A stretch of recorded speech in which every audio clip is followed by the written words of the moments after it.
Well, first, I want to thank Nancy for inviting me here today. Nancy's been a good friend of mine for many, many years. So I want to thank you for inviting me and being a great friend. Your family's been great to me all these years. And I want to thank the Hispanic Business Alliance for everything that they've done throughout the years. I remember when they started and getting involved, and they grow and grow and grow, and now we're at this huge civic center because of them and their hard work. So thank you for everybody that's involved in that organization, for what y'all have done to our community, and I hope I can be part of it as we continue. Also, I want to thank here at my table my family, my mother Maria, my stepdad Tomas, and my sister Elizabeth, and my team from my law firm for being here and putting up with me all these years, and for supporting me here today at this event. Also, I want to thank Ruby, the food, and the labor. You know, a lot of times at these events, it's our people that are feeding the individuals. So I want to make sure that we acknowledge them and thank them for what they've done and given us today so we can eat really well. Well, today I'm going to talk about belonging. And belonging is a feeling that we get as humans that makes us happy. They make us comfortable. They make us feel that we're part of something, whether it's a group or at an event. Now, it's human nature for us to want to have that feeling. But I'm sure many of y'all, like myself, have had feelings where you didn't feel like you belong. In fact, you probably had people that told you didn't belong or made you feel like you didn't belong. I'm sure there's many of them going through your head right now in those situations. So today I'm going to share a few stories where I didn't feel like I belong, or I was told I didn't belong. But the important part of this conversation today is, what did you do? How did you handle it when you didn't feel like you belong? That's the important key here today. But before I share some stories, I'm going to talk about a very important part, or moment I could say, in my life. In 2013, after my first year at Harvard, I decided to take 30 days off in the summer, and I took my mother Maria to Europe for 30 days. So let's go see the world. We went to Portugal, we went to Spain, the beaches of Croatia, and all parts of Italy. And it was at that moment, on a Sunday morning with over 200,000 people in the Basilica in Rome, having Mass with the Pope, that this moment happened. I stood there, videotaping, taking pictures of the Pope for this long Mass. You know how it is, those Catholic Masses are, especially with the Pope. And I looked down to my left, and my mother is sitting down with her head down as though she's praying or sleeping, one or the other, right? And I kind of nudge her a little bit, and she looks up at me, smiling, and says, "Mijo, gracias que me trajiste aquí a ver el papá." Thank you, son, for bringing me here to see the Pope. She continued and said, you know, growing up in the rancho, in the countryside, in the mountains in Mexico, I never ever thought that I would have come to see the Pope. Planes would fly all over us, and we would look at him and say, I wonder how it feels to fly in those planes. And here you brought me around the world in a plane to have Mass with the Pope. So gracias, mijo. Thank you, son. As I stood there, tears coming down my eyes, I said, no, mami, no. Gracias a ti. Gracias a mi papá, my father, because y'all are the ones brought me to America, brought me to the United States for a better opportunity. So it was y'all, thank you. Because without them, we're nothing. I'm nothing. So as we sat there crying, giggling, hugging, that special moment with my mother made me feel like I belong. Is that feeling that I'm talking about, how you feel when you're around people, when you're around friends that make you happy, that make you feel comfortable. So gracias, mami, por ese momento. Thank you for that moment. Now, in the movie Selena, I'm sure many of y'all have seen Selena, the movie, there's a part where Edward James Olmos, the father of Selena, says, being Mexican American is tough. It's hard. Because, we're here in America, and it seems like we don't belong because we're like, whatever we do, we're not American enough for us to be called Americans. And then we cross over to Mexico for whatever reason, and then it's like, well, we're not Mexican enough. So do we even belong here? So Mexican Americans and a lot of Latinos here in the United States, we're stuck in that middle. Where do we belong? Well, the answer is, I think we belong anywhere. We belong in both. You don't have to choose. I have my Mexican passport and I have my American passport. I can go wherever I want in the world and I don't have to choose one or the other. So that's your answer. You don't have to choose. You belong in both. Okay? Now, when I crossed the Rio Grande undocumented with my family when I was 5 years old for a better opportunity that my parents wanted for us, I ended up growing up in Spring Hill, ISD in Longview. And early on, I got ridiculed. Well, Jose, why don't you speak English? Why don't your parents speak English? Well, why do your parents not have money? How come you wear the same clothes 2 days in a row? Why is that? Well, of course, as a child, you're crying. You're like, I want to go home. I'd come home, Mommy, llévame a Mexico. I miss my abuelita. That's where my cousins are. But luckily, she said no, and we stayed here. But how did I handle that of not belonging at Spring Hill ISD? Well, I busted my butt, became a jock so I could get along with all the other kids, became a nerd in the classroom, and before you know it, I become salutatorian of the class. That's how I responded to that feeling of not belonging. And it showed and proved that I belonged at Spring Hill because we all belong in these public schools. Now, I went on to A&M. Again, big university, times I didn't feel like I belonged. Early on, I had people come up to me, oh, you're just here because you're Hispanic. That's why you got in. That's why you got the scholarship. And I said, well, listen, it might have helped that I was Hispanic, but I'll tell you what, it was my high GPA that got me that academic scholarship. And the condition that I have to keep a 3.5 every semester to keep that is tough, and it's not a freebie like you expect. So how did I handle that? How did I respond to that feeling of not belonging at A&M? Well, again, I busted my butt in the books. Of course, I enjoyed my time socially. But at the end of the day, I became the president of the Latinos. I kept the 3.5 every semester and kept my scholarship. And it proved that I belong at A&M. And it proves that we all belong at these public universities.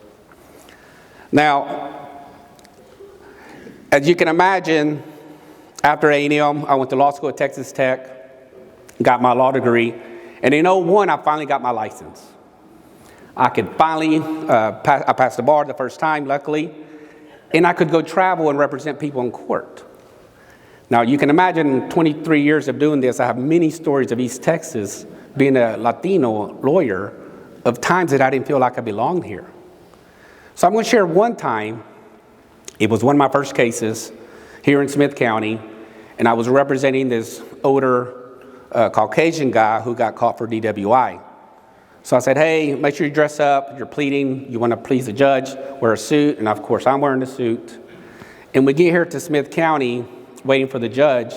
And the judge comes out and she looks right at him and says, counsel, are you ready to proceed? How did I feel?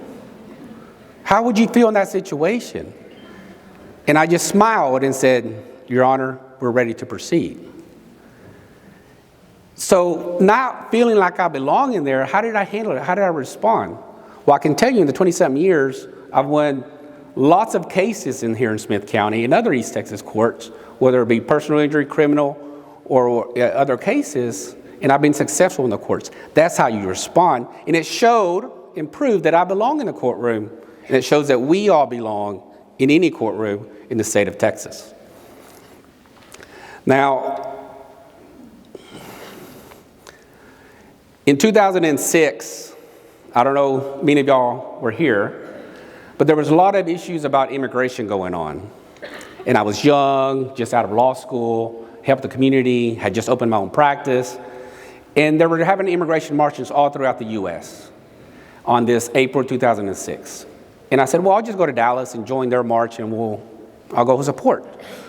But I was like, no, I got this crazy idea. Why don't we do one here in East Texas? It's never been done. Immigrants had never gotten together. Well, let's do one here. And so I called my friend Vicky, who was living here in Tyler, and she said, no, Jose, estás loco. You know how these people are in Tyler? You can't do that. I said, well, why not? We can do this.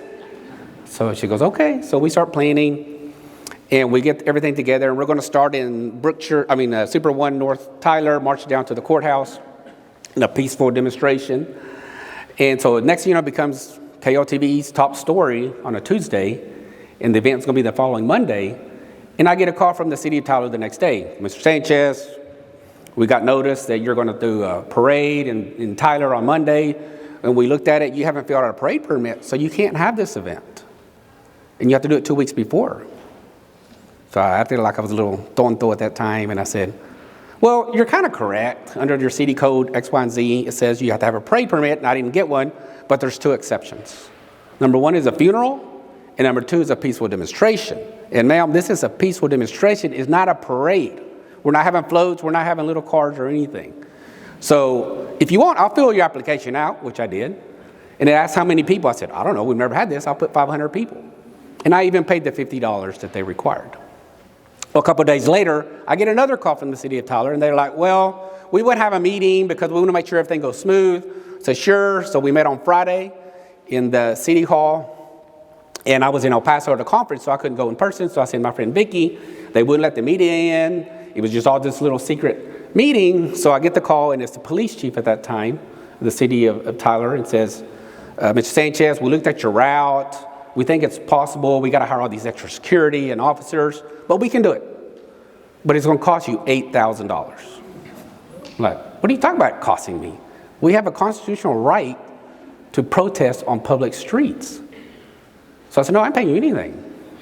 And Vicky said later on that, they're shocked that this 26-year-old young Latino lawyer is, acting like this towards them.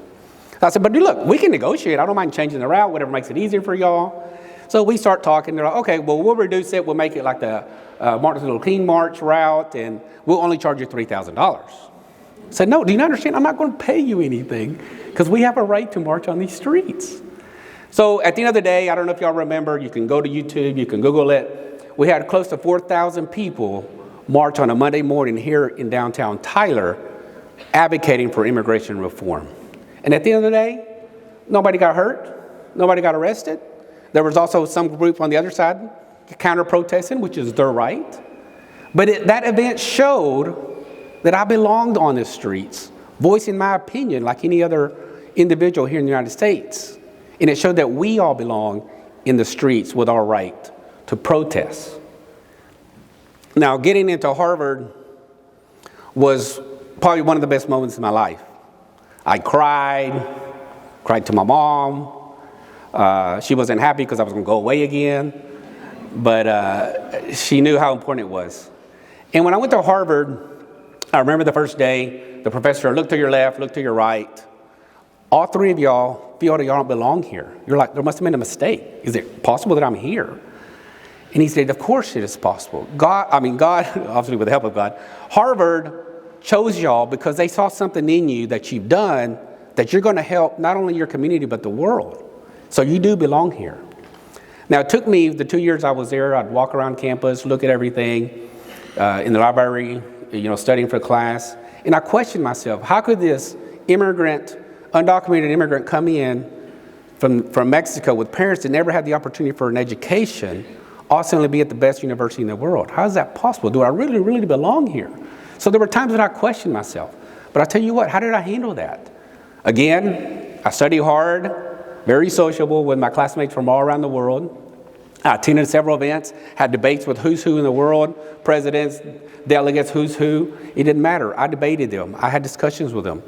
And it proved that I did belong at Harvard. And it also proved that we all belong at these high Ivy universities, that we all belong there. Now, I have a lot more stories that I can tell you. They're similar, but I'm sure y'all have your own stories. How did you feel as a business owner when you first started, you go to the bank and you're like, I want a loan? How did they treat you? How did it make you feel? How did you respond to that? Or you got your first mortgage loan. You bought your first new car. How did they treat you at the dealership? All those things are events that you can relate to, but the question is how you respond. But I know how you responded because all you are here. You didn't quit. You didn't let that keep you from going on. You aren't quitters, and that's great to hear. You know, Jose Hernandez that came to speak the other day, and I watched the movie Million Miles Away. You need to watch it. Great movie that you can relate to a lot. He said you cannot quit because God puts you on this earth because little Juan is watching you. Little Juan is watching what you're doing. You can't quit. So we as business owners and individuals here, Latinos, people are watching us. Little Juans, little Marias. And it's not even little. It could be a small business that just started. They're looking at the other one's experience. You can't quit. Now, I'm sure many of y'all have wanted to quit. Myself, 23 years as a business owner. It's hard to juggle everything. You got all this stress. You got your family. You got all these individuals, your friends and everything. But what? I know it's hard. Otherwise, everybody would do it. But you've been able to achieve it because you did not quit. And you did it not just for yourself. You did it for your family. You did it for your friends. And you did it for your community. And that's the important thing is to remember that you cannot quit. You must continue to fight and not give up. Because if we continue to work, which we have, the Hispanic business line, look at this, close to 700 people here supporting each other. My football coach in high school said, it's amazing what can be accomplished when nobody cares who receives the credit. So yes, there's going to be winners here. But those winners have to be the role models and say, okay, I've won, I've done success, but let me help the other ones so one day they can be here too. They don't have to take all the glamour like they get the credit. We have to give the credit to other people too so they can be along on there, okay? And I got you. I got your back. And I know you're not going to quit. You're going to be successful because I know this. And everybody here, 700 people have your back. So don't give up and give it your all because everybody's watching. And after all this is done, you need to know that you belong here in East Texas. We belong here in East Texas. We belong in the state of Texas. And we belong in the best country in the world, the United States of America. So don't let anybody ever tell you that you don't belong because all of y'all belong. Thank you.